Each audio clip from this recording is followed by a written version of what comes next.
Hello guys, magandang hapon sa lahat. Ayan, meron tayong order. Okay, customer from Surigao City. Yan. Okay. Okay, mostly kapag may customer ako na wala doon sa details ng doon sa details para nakapost kasi doon sa details natin kung saan lang tayo pwede. Ayan. Surigao, hindi tayo maka-deliver dyan at saka maka-install. Okay. Kapag nasa mostly Surigao tayo, yung transaction natin dyan ay yung shipping po tayo via bus. Yan, pinapadala natin yan sa bus. Okay, so meaning makukuha ng customer, no, yung mga ilang oras yan makakarating yan sa kanila. Okay. Okay, yung order niya ay yung 9,000 na package pala. Okay. Okay, sa 9,000 na package, ito yung makukuha ng customer natin from Surigao City. Yan. So meron siyang TP-Link 110. Yan. Yan, so TP-Link 110, ito yun niya. Yan, ito yun. Okay. Okay, meron itong antena. So nasa loob yan ng box yung antena niya. Okay, parang ganito yan. Okay, lalagay mo diyan sa taas. Okay, yung dalawang tig 10 meters na Cat6 LAN cable. So dalawa yan. Okay, itong isa is 10 meters, itong isa is 10 meters din. Okay, syempre yung ating 2x3 na tarpaulin yan, so kasali na rin dyan, free yan. Okay, and then last one, syempre yung ating Vendo na curve box yan. Okay, black and gold tayo na combination. Okay, so naka anti-hook na rin yan, yung coin slot natin anti-hook yan, maganda ito.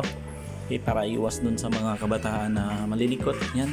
So yung iba kasi yan, tinatalian nitong coins kapag hindi naka anti-hook yan.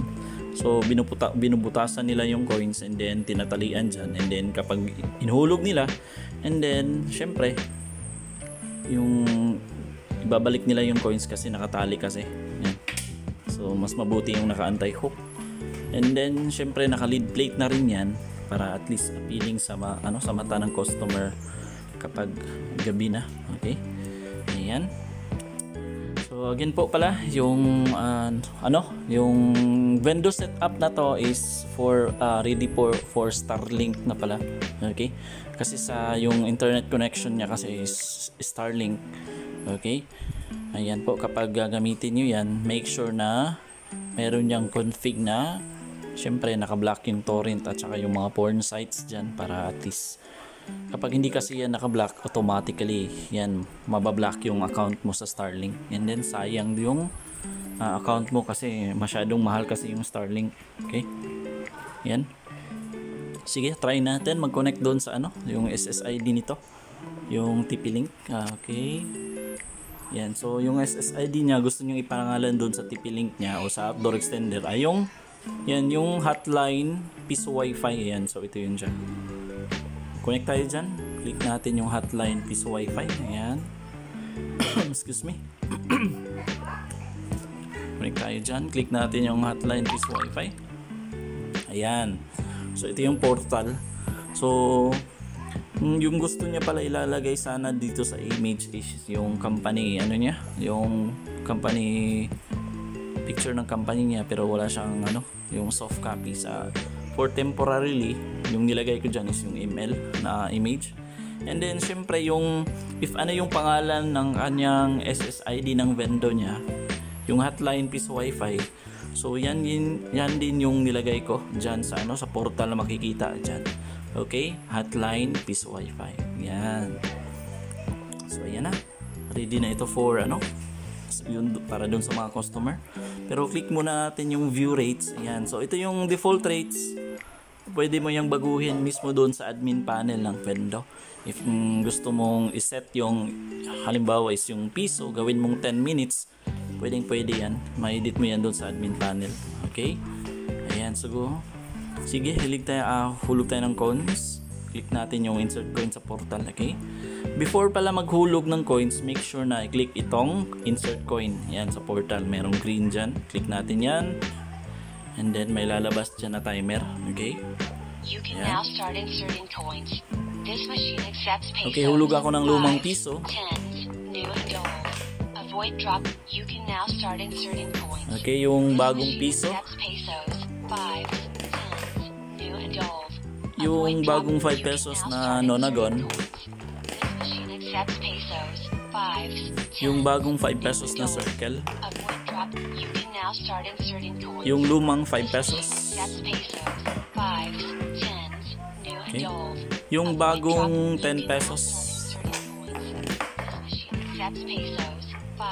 Yung lumang 10 pesos. And then last one is yung bagong 20 peso coin. Yan, so dapat 57 yan. Makikita nyo. So yan. So click natin yung done paying kapag wala nang ihulog na coins. Yan.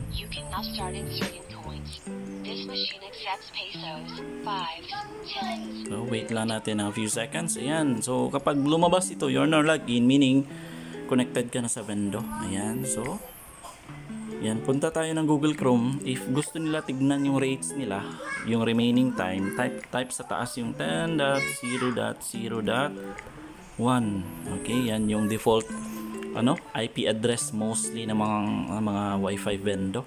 Ayan, so nandyan yung remaining time, yung voucher validity, yan yung tinatawag natin na post time validity yan. Okay? Ayan. So, okay. Okay. Yan, play tayo ng video. Punta tayo sa yan, para makita nyo. Okay. Yan, play tayo. Yan sa taas, connected tayo sa hotline piece Wi-Fi. Yan, so kung na-play natin yan. Ayan, so na-play siya. Wait lang natin matapos yung ads pala. Para at least makita nyo na nagpe-play yung video, meaning okay yung Vendo natin, walang problema. So skip ko lang. Grabe yung ads.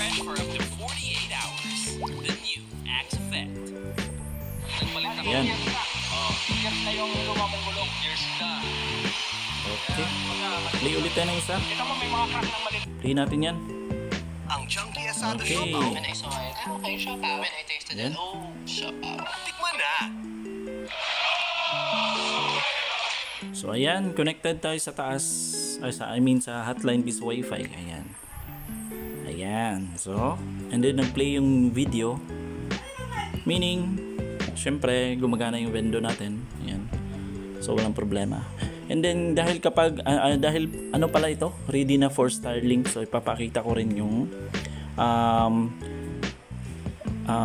mag-search tayo ng porn sa Google Chrome. Yan, try natin mag-search dito sa phone natin para makita nyo na kahit anong gawin nila yung mga customer natin, kapag connected sila sa Vendo, kahit na anong gawin nila, kahit anong porn sites pa yan, hindi yan makaka-access yung mga customer natin dahil binablock ito siyempre binablock ng Vendo natin. Okay, at saka yung torrent pala. Okay, sige, punta tayo ng Google Chrome. Yan, so makikita nyo sa taas, connected ako sa hotline. Syempre, yung mga customer natin, magsa-search yan ng porn. So, try natin mag-search ng porn. Yan, so. Bakit na-off yung mic? So, dito na lang. Okay, type ko dyan. So, diba yung mga customer natin? So, type natin yung porn. Okay. So, lalabas dyan. Maraming porn dyan. Porn sites. Okay. So, click natin yung isa, pinakauna. Ayan. So, new tab natin ito. Open new tab. So tayo nyo. Ayan. So ito yun siya. Ayan. So ito yung makikita nyo. So makikita nyo sa taas dyan. Teka lang. Ayan. So open ulit natin yung isa. Okay. Teka lang. Okay. Open ulit natin itong isa. Ayan. So dito na lang. Ayan. Ayan. So your connection is not private or meaning. Ayan. I-click natin yung advance. Ayan. Okay, click natin yan. So yan yung makikita natin. Mostly binablock niya siyempre yung porn sites, hindi dito, click tayo dyan. Yan. Tapos na, yan. So hindi makaka-access yung mga customer natin kapag nag-search silang ng porn dahil yan, siyempre binablock ng Vendo. Yan. So dahil gagamitin ito ng customer natin for Starlink yung connection niya. Ayan. Sige, ito po. Yan. Again, customer po ito from Surigao City. Ayan.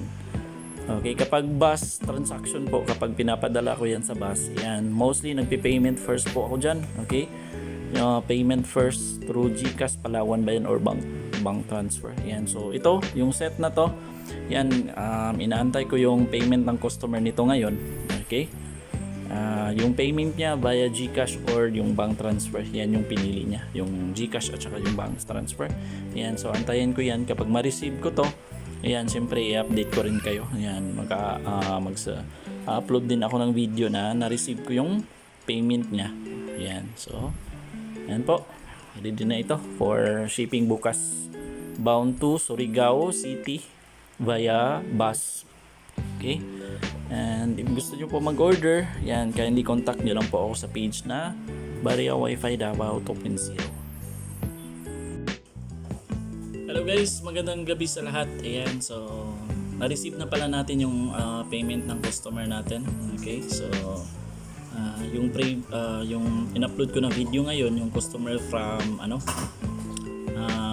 Surigao City. Ayan, so shipping yun via bus. Tapos yung payment niya is it's either GCash or bank transfer. So yung pinili niya ay yung yung bank transfer. So ipapakita ko yung yung payment history, yung transaction history. Na-receive ko ngayon yung payment niya, na nag-send siya sa akin ng payment through bank transfer. Yan. So ito yan siya. Wait lang. So ito yun. Yan. So ito yun siya. Okay, yan. So makikita nyo. Yan. So okay, from yung sa taas siya. Yan. Okay. Yan, so save bank account, dito yung account niya, then transfer siya sa akin nag-send siya sa akin ng 9,000. Ayan, so ito yun siya, transfer to, yan yung, ito yung yung account number. Ayan, so makikita nyo, may confirmation number, yan, Monday, ngayon, August 28, 2023, so 5:39 PM, yan, so yan po, kapag bus kasi, yan, so ulitin ko po pala, kapag bus transaction po pala, yan, kapag siniship natin yan sa bus, syempre nagpe-payment first talaga ako dyan. Okay, payment first policy po ako.